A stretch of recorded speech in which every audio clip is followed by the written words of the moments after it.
Doom 3 came out for the PC in mid-2004 after many years of waiting. Doom 2 was way back in 1994, and there were 3 Quake games that came out in those 10 years. The Quake games were pioneers of early 3D graphics, with Quake 3 really forcing people to go upgrade their PCs and put in a new graphics card. id Software games pushed game technology forward, and they continue to do that today. I built a new PC in anticipation of Doom Eternal, as many people did, and I did the same for Doom 3. I didn't know anything about PCs, I just asked my friend to build it and gave him the money. Look at those awesome LED lamps. Man, I was so cool. The lead up to Doom 3 was exciting. The demos showed off the new high polygon character models, and most importantly, the lighting. It doesn't look all that impressive now, but Doom 3 was showing off lighting techniques that had never been seen before. The game has a very dark atmosphere to it. It's dark in tone and literally dark. Much of this game is shrouded in shadow, and you're supposed to use the flashlight as you navigate the world. It was a polarizing mechanic because you're not able to shoot with the flashlight out.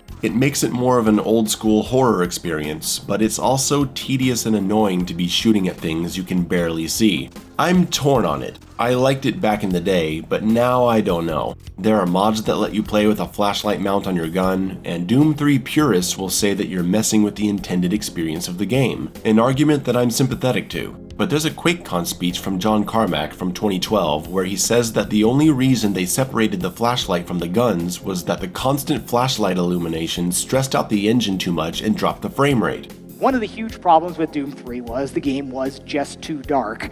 And some of that was me. My wife brings this up all the time about how I killed the flashlight originally because I didn't want one more dynamic render light in the entire scene because it was going to affect the frame rate too much.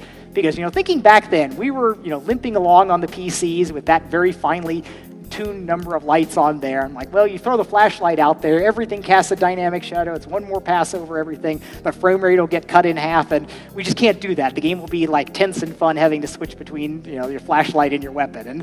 And it was, the funny thing is that when we said in BFG that, okay, the flashlight's there all the time as an option, you can bring it up with one of the triggers on the controller, we had a bunch of people come out and say, no, you're destroying the ambience of the original game.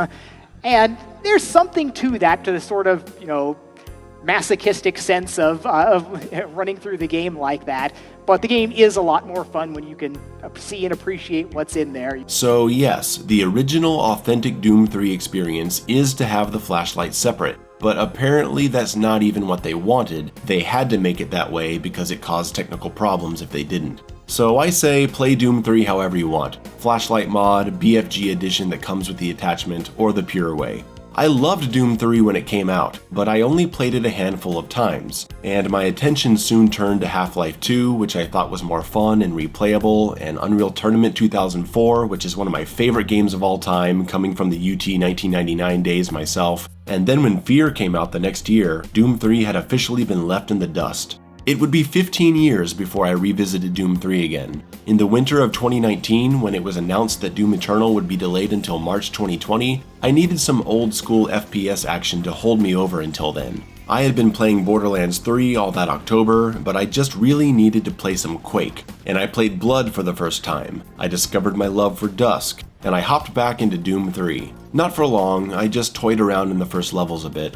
But now, in 2021, with my YouTube channel having a strong Doom focus, a lot of people ask me what I think about Doom 3. So I'm gonna walk you through my Doom 3 experience, and some of the thoughts that occur to me as I play it now.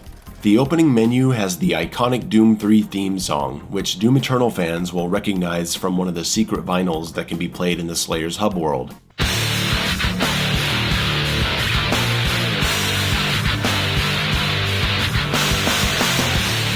It's a cool song, but it's also a ripoff of Lateralus from Tool. Listen to it and you'll see what I mean. Lateralus was 2001, Doom 3 is 2004, so that's pretty close in time. I'm not saying it's not a cool track, but it's Lateralus. Lateralis? Tool fans don't kill me.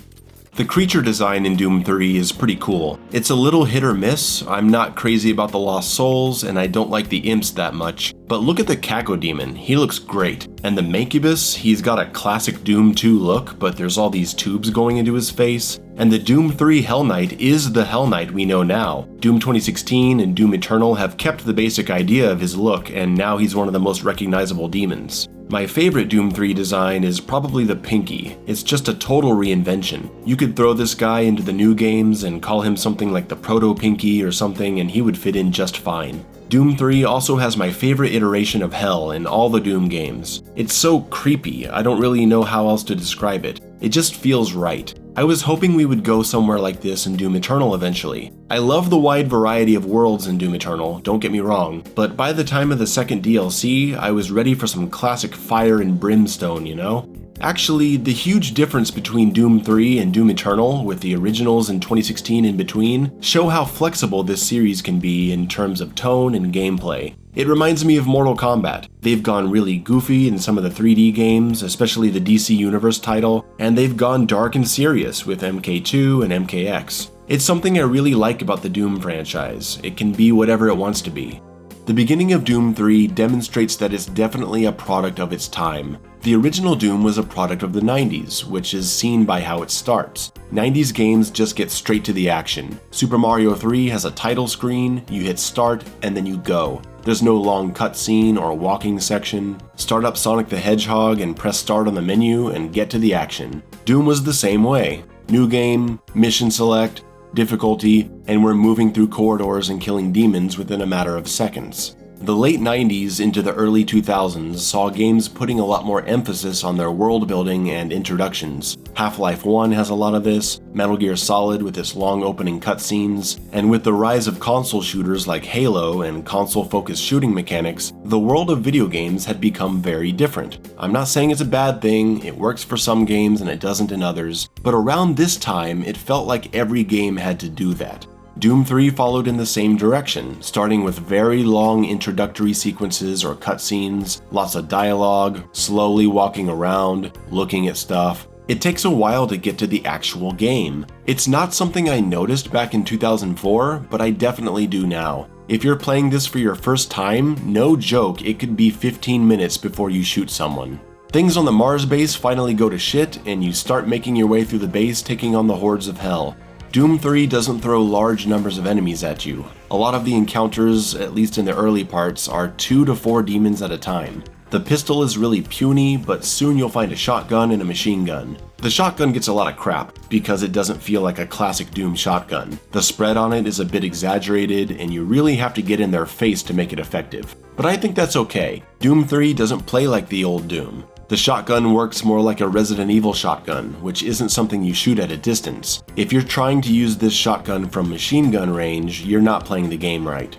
While Doom 3 is a technically impressive game for its time, I don't think the combat holds up very well. Games like Half-Life 2 and Fear and Halo still hold up in my opinion. It still feels good to shoot things. Doom 3's combat feels kinda wimpy, and I don't know if that's an animation issue or sound design, it's something. I don't find myself enjoying it very much. And you'll be engaging in combat most of the time, as well as exploration. The levels of Doom 3 have a similar issue to Quake 2, where it's initially impressive, but starts to all feel the same the longer you're there. It feels like room after room is gray, shadows, grates, metal everywhere. There are other locations, but a lot of it feels like this. Levels with all their corridors feel kinda labyrinthian at times, wandering around trying to find keycards, looking at one room and not remembering if you've been there because it looks like all the other rooms. There's no map to help with this. I end up walking around in circles sometimes. You find PDAs scattered around the levels containing data files on people who work at the base. Not only long text files, but also audio files. The text files sometimes contain passcodes to open supply lockers, so you're gonna want to open all these. It brings down the experience for me because I want to ignore them and keep playing, but I feel like I have to stop every time and look at these notes in case of the 5% chance they contain important information. The game makes it very clear from the first few consoles that these things can contain passcodes to open supply areas, or important instructions for solving puzzles. Sometimes they have a utility function and can open doors or start systems. And while maybe only 5% of these things contain useful information, the game has intentionally created a paranoia about skipping them. Every time you pass by one, you go through the process of, man, I really don't want to stop and look at that console, but fuck, maybe there's something important on it. Let me see here. Nope, god damn it, another waste of time. Alright, Alan, I heard that UAC Corporate is sending someone up here to check on Betruger. His name is Elliot Swan. I don't know who he is, but John said he's a real ball buster. He said that he always travels with a bodyguard. This can't be a good situation. I hope this Swan guy doesn't shut us down. We are so close to solving the stability problems and the transfer errors are exceptionally low now. I'll keep you posted if anything goes down. Ethan. Where am I going again? Is it this way? Or this way? I can't tell the difference. I guess I'll go this way and hope I'm not going backwards.